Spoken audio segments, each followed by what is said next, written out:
Hey guys, welcome to my channel. Today we're going to be talking about Enneagram Type 2s, and we're going to be looking at a list of like 20 defining characteristics or personality inventory or checklist, whatever you want to call it. This comes from this simple book, The Enneagram Made Easy, and it's just a checklist in here, a personal inventory that is helpful if you're trying to figure out if you're a two.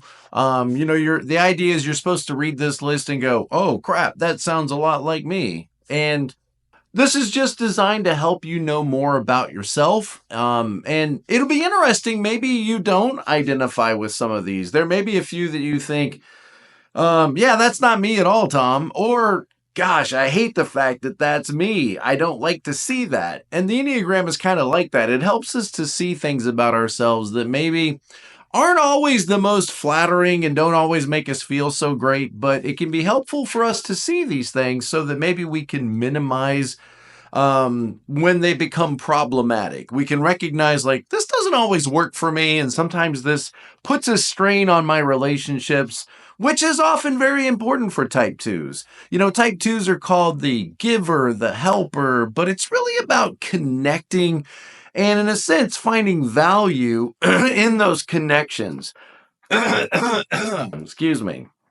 You are a worth and value type. So one of the ways that you can feel valuable is by the message that's reflected from the other people around you. If they're telling you things like, wow, that's so helpful, Marie. Thank you so much. We'd be lost without you. Wow, we couldn't have done it without your help. That is a very encouraging message that it can feel very, what's the word? Appreciative. And we don't ever want to take it too for granted. You give and you help and you serve and you remember these important dates and people's favorite colors and what they want for Christmas. By the way, Happy New Year. And if you don't see that kind of love and attention reciprocated from the people that you're investing in, you could start to feel very hurt and very, disconnected from others, which would feel problematic. So before we jump into this list, just a reminder, in the description below is a link to my website, tomlahue.com. I've got all kinds of free stuff there for you. I've got a lot of books and study guides, and some of them are free to download. You can even get them on Kindle. I also have courses available, and I've got a course coming up really soon on Enneagram coaching. And also I do Enneagram coaching appointments. So if I can help you or help you in your marriage, that's what I love to do. And the Enneagram is such a great tool to help us know more about how we're wired, how our partner is wired, how we can get along better. So let's dive into this list together, and let's just see how many of these you can relate to that sound like, oh yeah, that's me. Or, yeah, I don't really feel like that one is helpful. All right, so the first one it says is, I want people to feel comfortable coming to me for guidance and advice. And, one of the ways to connect with a type 2, which isn't very hard because 2s tend to want to connect with you. But one of the ways that you can connect with a 2 is by listening to their advice or appreciating their advice. Think of it as like, I'm a 2 and I'm here to help you. And I see some things that might help you. I want to share that advice with you. Oh, you're having problems with your life? Oh, you're having problems with your relationship? Well, let me share with you something that I think could inspire you and help you. So taking that extra time to really care about people and to be able to lift them up or encourage them or nudge them sometimes in a way that might be more beneficial for them. So I want people to feel comfortable coming to me, to be that connected person that they can rely on and come to when they're facing challenges. Next is relationships are more important to me than almost anything. And I find that to be pretty true. And actually, relationships can be very problematic. They can be very troubling if they're not going well, or you don't feel like, you're really having this kind of relationship that you want with somebody. It can be very disturbing and very uncomfortable. And it's difficult for 2s to maybe deal with those relationship problems sometimes because by and large, 2s don't want to be a problem. So it's hard for you to address a problem because they're already mad at me, or we're already feeling this disconnect. I don't want to make it worse, or I don't want to be a problem, and I don't want to come across as a needy person. Sometimes it's hard for twos to acknowledge their own needs. And you kind of back yourself into a corner relationally sometimes because you're a regular human being. It's helpful for you to remember that you're not a superhuman and you do have real needs that everybody has in a relationship. For example, you have a need for affection. You have a need for conversational companions. You have a need for admiration. Are you able to express that need? Is it hard for you to admit that you have needs when you come into a relationship? Because you tend to be much more comfortable being the person that meets people's needs, not the person that's focused on knowing your own needs and then advocating for your needs. That could make you feel very uncomfortable. So hopefully, I guess what I'm saying here is hopefully, you can find the emotional fortitude to be able to investigate what you need from a relationship and then be able to advocate for those needs. If you don't do that, you're probably going to get withdrawn and hurt and maybe pull away from the relationship because it's not satisfying those needs. But part of this is a you problem. Like you got to be able to express those needs. You might wonder what those other needs are that we all have in a relationship. Well, we all have a need for affection. We all have a need for a conversational companion. We all have a need for domestic support and financial stability, for physical attraction, a need for recreational companion. Let's go do fun things together. A need for sexual fulfillment. Don't go there. And we have a need for, let's see, what else? For family involvement. We want to see, that our partner really loves the kids and loves to play with the kids and be with the kids. So what is family involvement, domestic support? There's so many jobs that have to be done around the house. And, you might need a lot of help. It's hard for you maybe to ask for help. So my guess is by the time you ask for help, you probably look like an 8. Like you just think if they wanted to help me, they would. If they cared, they would help me. They're not helping me. So obviously they don't care. And now finally I'm going to hit this 8 line, and I'm going to start demanding and commanding. And that probably isn't very attractive. But one of the things that happens is to twos is people start to take you for granted because they constantly see you showing up and serving and taking care of us. We start to just let you do that. And we shouldn't do that. If you live with a 2, don't take them for granted. Say thank you. Get in there and help them. Offer domestic support. But, when we just see you in this role all the time, fixing dinner, cleaning up the dishes, doing the laundry, mowing the lawn, whatever it is, we just start to think, well, they love doing that. I'm just going to get out of their way and let dad take care of everything. But, if you're not careful, if you can't advocate for some help yourself, you're going to end up probably feeling resentful. And remember, resentment is the real killer in marriages. And so you may be partially opening a door here to sabotage your own marriage because you're going to start to build up resentment or malice or frustration, at least like a simmering frustration, like they don't really care.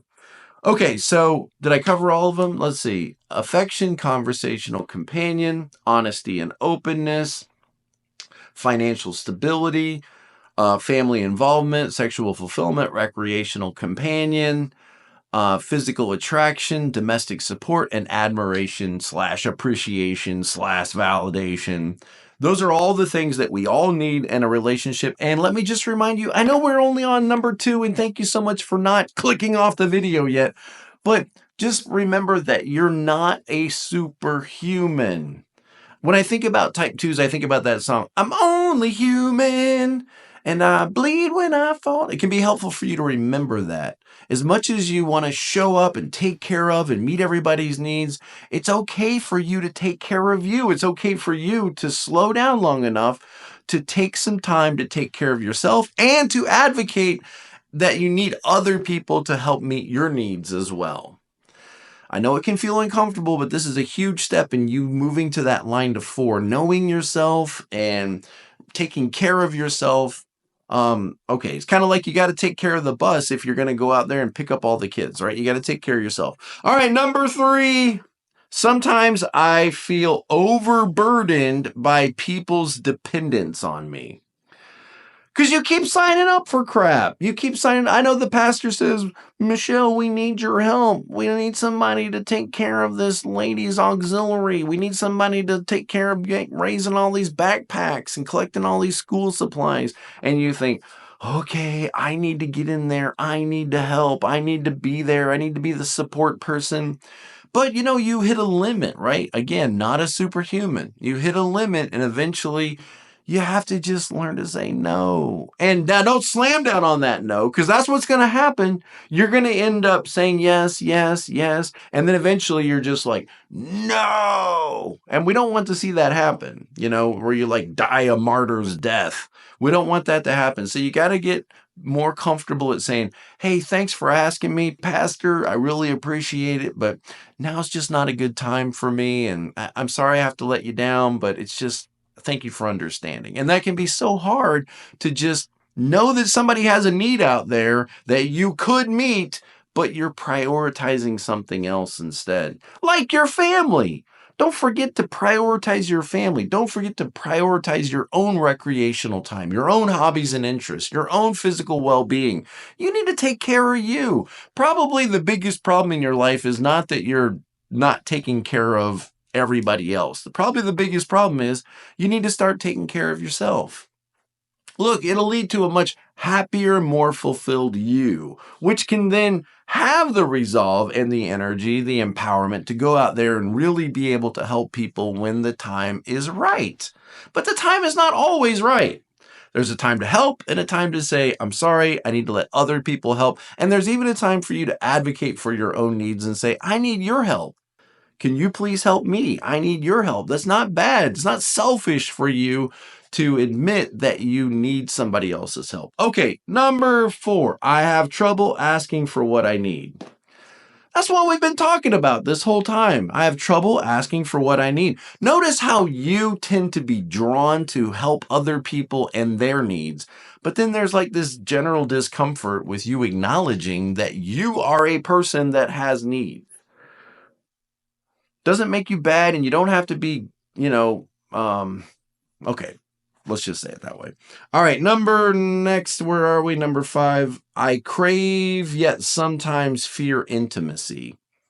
Isn't that interesting? I crave intimacy. Think of intimacy, maybe I'm not the best person in the world to describe intimacy, but I think of it as being like, a feeling of connection. Emotional intimacy, conversational intimacy, and then other kinds of intimacy. Just think of it as like connection and feeling like you're connected. And you crave that, but yet notice like you fear it. What is it about it that you fear? One of the types, the sexual type, the sexual 2 or the one-on-one 2, the key words for that 2 is seduction, aggression. Seduction and aggression, which can make you kind of a moving target that's hard for some of us to understand or read, because there's a part of you that like seduces people, wins them over, flatters them. Oh, you're doing great. Oh, we're so proud of you. What's going to be your major in college? Oh, tell me more about you. And you like seduce people and pull them in. But then there's also like this aggression. If maybe the relationship isn't meeting your needs or fulfilling you in the way that you hoped it would, or the other person's not showing interest in you, or they're not showing appreciation for all you've said and done. I don't know what it is, but it's just interesting. I didn't write this book. I'm just reading it, but just listen to that and see if this rings true to you, or if you're in a relationship with it too, see if maybe this feels like sometimes the way things are. I crave and yet sometimes fear intimacy. That's interesting. Number 6, I am more comfortable giving than receiving. Yes, yes, and yes.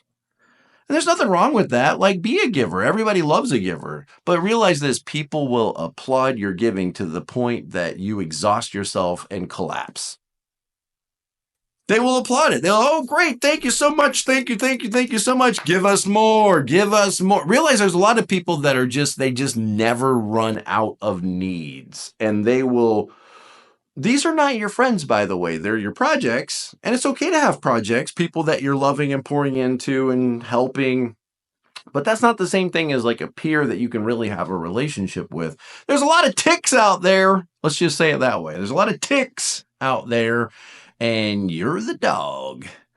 And you don't want your relationship with everybody to be the tick and dog relationship. Like, you need a couple of other dogs that you can run with that create a pack for you that can be there to help support, sustain, and I don't know, maybe my metaphor is a little crazy, but you get what I'm saying. All right, so where were we? I am more comfortable giving than receiving.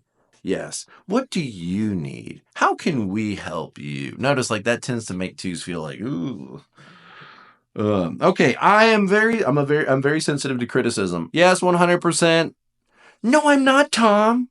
Yeah, you're doing it right now. You are sensitive to criticism. You want to be a person that is pleasing to others. One of the names for the two we could say is the pleaser. And to get the idea that your apples aren't what they ought to be, are you saying my apples aren't what they ought to be? To get the sense that your presence is a problem in some way, or that your gift is all wrong and not wanted, to get that sense that you're not being appreciated, that you're being criticized, this could take you out of the game. Like, fine, you know what? If you don't want my help, then fine, I'm out of here. I'll never help again. 8. See it? There it is. Actually, it kind of almost like goes all the way around to like the dark side of 4. Like, I'm not wanted. I'm being misunderstood. I try, but I'm just going to withdraw. So like you go past the anger of an 8 to like the withdrawn outlier. I'm not included. I'm not a part of the group. You know, that kind of feeling. My voice sounds kind of funny today. I think I've got like a head cold, but hey, it's wintertime, even in Florida. Live from Daytona Beach, it's Tom LaHue talking about type 2s. If you're not crazy yet, you're on your way. Okay, so where are we? I'm very sensitive to criticism. Yes, you are. You just are, and that's okay. You just recognize that about yourself. Like, other people might not be trying to hurt your feelings, but they probably do. And you're a very sensitive person. That's not a bad thing. You came into this world. Let's tell this story, okay?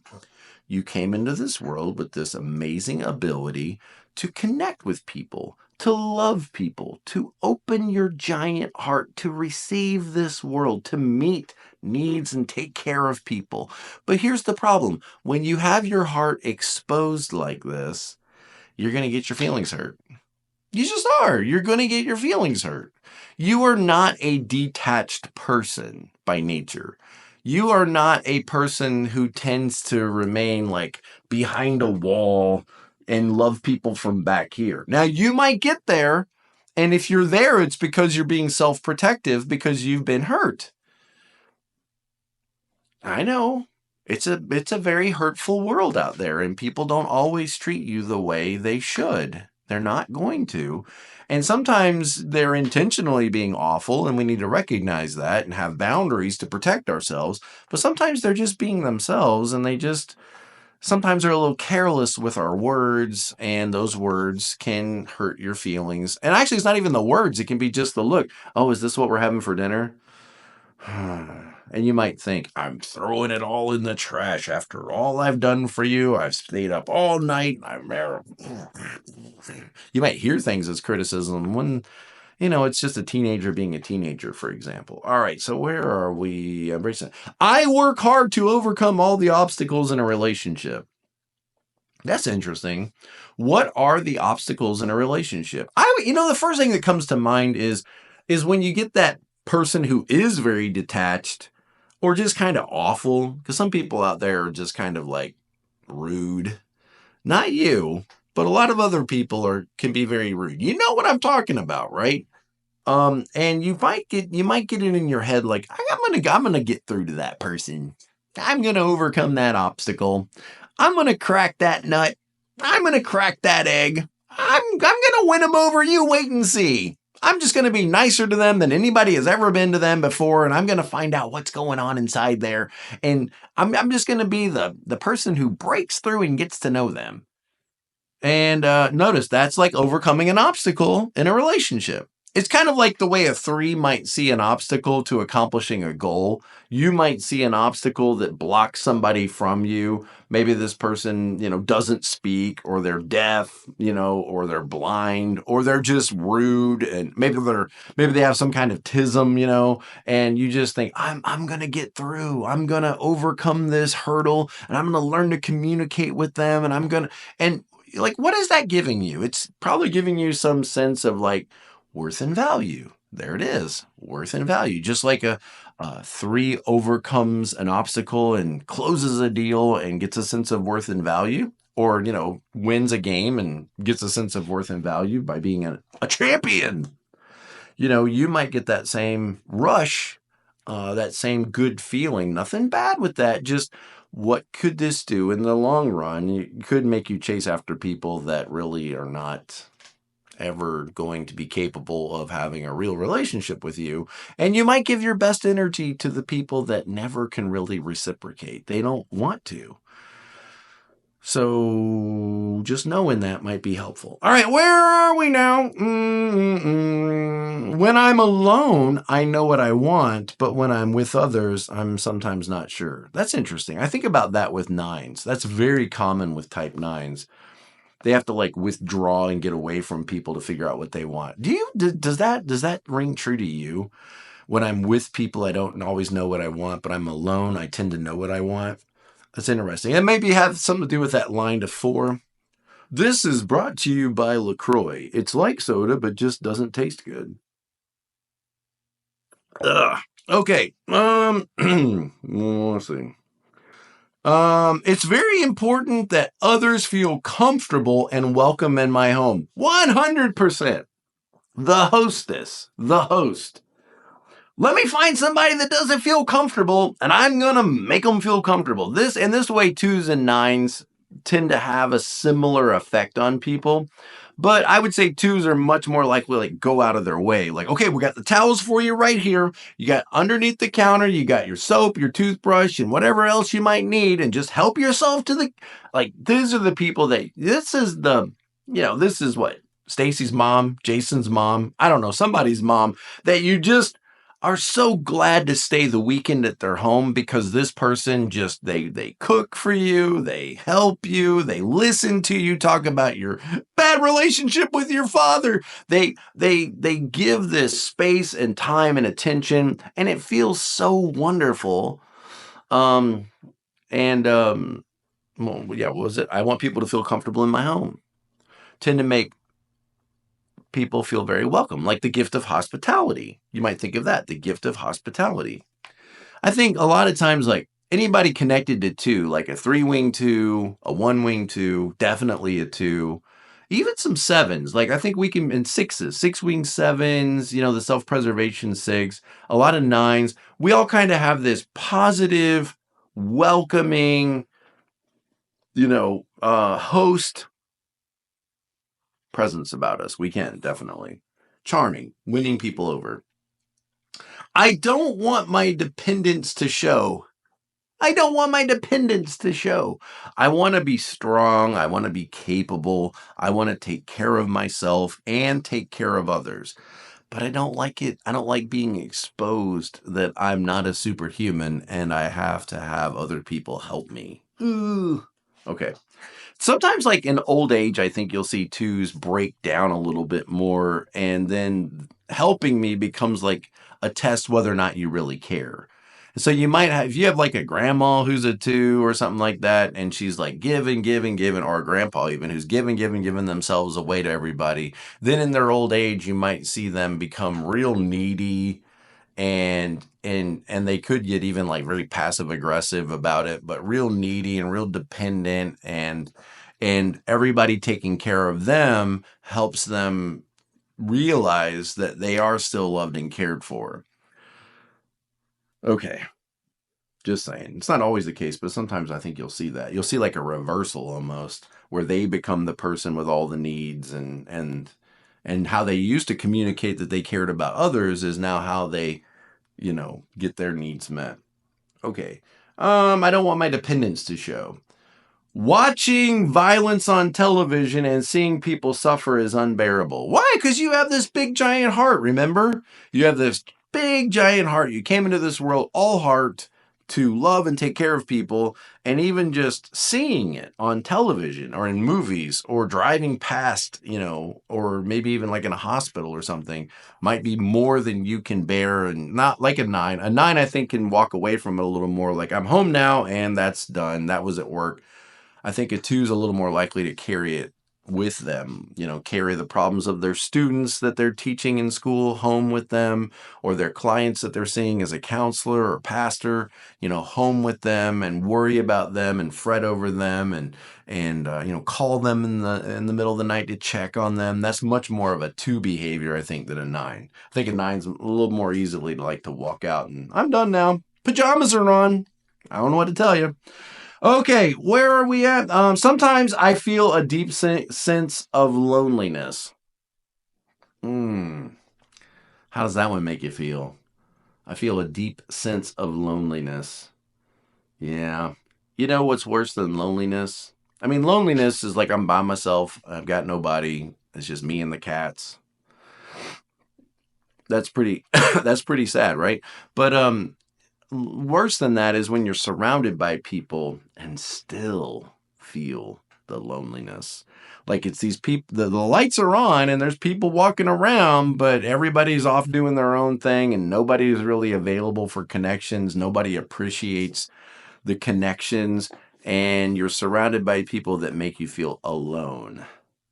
And I think that's even worse than loneliness. Because, I think if you were, like, let's say your husband died or your wife died, and you work in your cubicle and you come home and you're by yourself, I think, like most people, you could probably be okay with that. But what if you have a house filled with people and you're married and you got kids, and still, like, then you feel still lonely?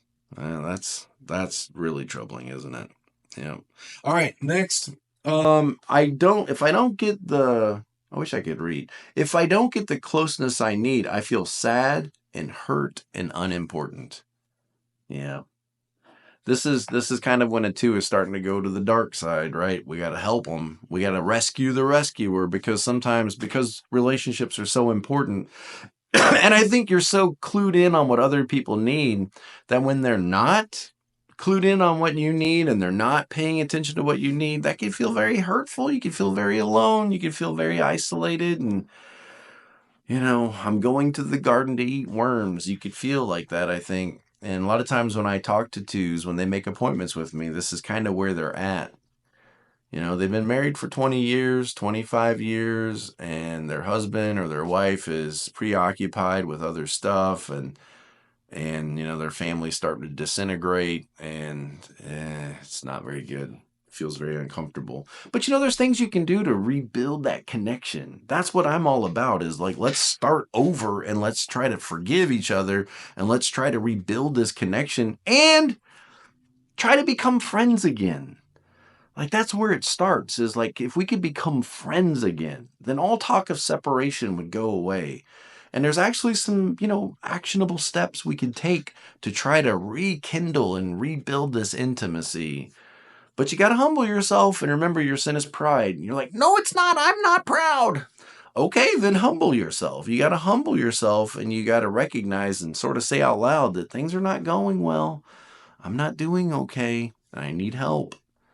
And that doesn't make you a bad person. It doesn't make you selfish. It doesn't make you flawed or corrupt or anything. It just makes you a human. And that's part of what this video is just reminding you, is you're a human. It's okay to be a person that has needs. Hurt. That's a key word, I think, for 2s. A lot of 2s out there are very hurt. And I'll tell you how you can tell when they are hurt is they get really quiet. They get really quiet and they withdraw. And that warm, loving, playful person they were when they were 20 years is like gone, because they're very hurt. And I hate to say it out loud, but probably very bitter. We got to do something about that. We got to get that toxic bitterness out of there if you're going to be able to move forward in a healthy relationship with somebody. If you're really going to be available to connect with somebody, we got to do something about all that bitterness that gets locked up in there. We got to offload that somehow. Lord, help us. Help us, Lord, because we do get bitter and resentful and hurt and angry and feeling like we're unimportant. Notice worth and value type. Feeling like you don't matter, feeling like you're not the priority to this person when you've made them the priority of your life, and then they don't even care to remember the basic things you say. You're going to start to feel probably very unimportant. Number 16, sometimes I get physically ill and emotionally drained from taking care of everyone else. Yes. So what are we going to do about it? You got to give yourself permission to have a little me time. You got to give yourself permission. You got to say, you know what? I'm not going to say this in an angry way. I'm not going to build up all this energy and blast people with this, but I'm just going to tell my family that, hey, you know what? On Monday, I'm going to be gone for a couple hours and I'm just going to go do some shopping. Or I'm going to go take a hike. And they'll be like, what's wrong with you? What's going on? Are you and dad getting a divorce? No. Just taking some time for yourself to check in with yourself. Look, you're a great person. Why don't you want to have a conversation with yourself? Get some time alone and have a conversation with yourself. Get a little recharge, be around some friends. Just not friendly people, because we know you're friendly, but some actual friends that will laugh with you and play with you and have fun with you and go to a movie with you. Go out to lunch with you. Not somebody you're taking care of, but somebody that is a peer that just loves you and supports you and cares about you. Not somebody you can benefit, not somebody you can offer assistance to, but somebody that's just available to connect with you and to recharge you as much as you recharge them. You need that. You need that in your life. We all need that. And you're not somehow different that you don't need that in your life. I know you're very friendly. But a lot of times I meet twos that are very friendly, but they don't have any friends. And having friends is different. Being a friend is different than being friendly. You may know how to be friendly, like you could teach classes on how to be friendly. But do you have real friends? I know it's very personal. I'm sorry. I know. But we got to go there. All right, I feel sad. Sometimes I get physically ill and emotionally drained taking care of everybody else. Number 17, I often figure out what others would like in person and then, in a person and then act that way. Now, this probably more like the 3-wing, right? Is being able to read a room and read people and then present yourself, your image, your persona, to be able to adjust. You may not even know you're doing this, but your kids know you do it. 100% your kids know you do it because you may read an interaction and then adjust and become, oh, it was so good to see you. We're so glad you're here. Da-da-da-da. And then you turn to your kid, knock it off. I said, knock it off. Okay, yes. And so it's like, we see you adjust maybe a little bit to present the sort of image or persona that you think will be pleasing and attractive in this setting. And that's not necessarily bad. It's just it could go too far, right? It could go too far.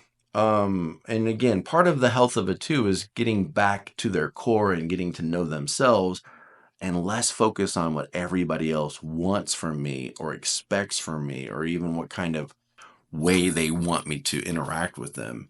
I enjoy giving compliments and telling people that they are special to me. 100%. Keep doing that. Keep doing that. The world needs it. People are so beat down. They're so overwhelmed. They have no hope. They don't have any fire under them. The world will beat you down. There is a enemy out there that seeks to destroy us all, to discourage us all, and we need some voices against this that speak hope and life and encouragement into others. So keep doing that. That's a great thing to do. I am attracted, just maybe be careful about the compliments that they're not fake, phony, and false, and they could feel like flattery. And then people don't like that. If it's the difference between sugar and like artificial sweetener. Like, I mean, I get it, sugar's poison, but just hang with me. Sugar is a wonderful thing. Like, I'm a 7. I've loved sugar ever since I was a child. Sugar is just fantastic. Everybody loves it. But then how do you feel about artificial sweetener? Nah. Something about that just ain't right. It just ain't right.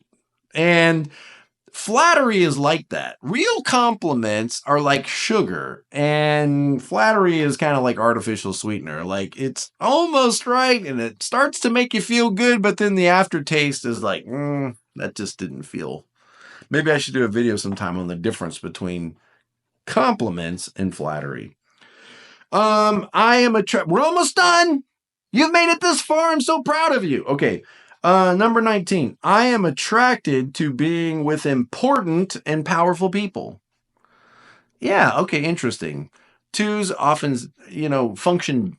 They preferred place of function is like second person. Like 6s are like this too often. Because when you're the leader, when you are the important person, when you are the charge nurse or the dominant person, then you are the target for everybody's anger, frustration, all of their aggression, and all of their criticisms.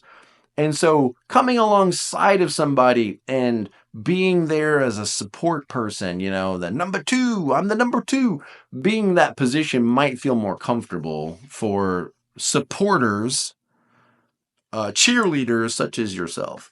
And the last one is people have said I exaggerate too much and am overly emotional. Yeah, I would think 5s would feel this way for sure about 2s. That there's too much cinnamon on those rolls, too much spice, too much flavor. But you know what? Be you. Be you, and if you're not hurting people, I mean, don't be afraid to be your unique self. Look, line to 4. Be your unique self. And if you love building other people up and you love adding some spice to life, encouraging other people, go for it. Bring that reminder to the rest of the types out there that we should be more loving, that we should be more kind, that we should be more thoughtful, that we should be more careful with other people. That's a great mission for you to be on in this world. At your best, you love people and you teach the rest of us what love looks like. At your worst, you're just sitting alone, hurt, angry, and bitter, thinking that people around you don't really love you or care about you. And that's kind of, a sad place to be. But we're here for you. No shame. We want to help you. We want you to help us. We all are in this together. And as always, guys, be present to life. I'll see you next time.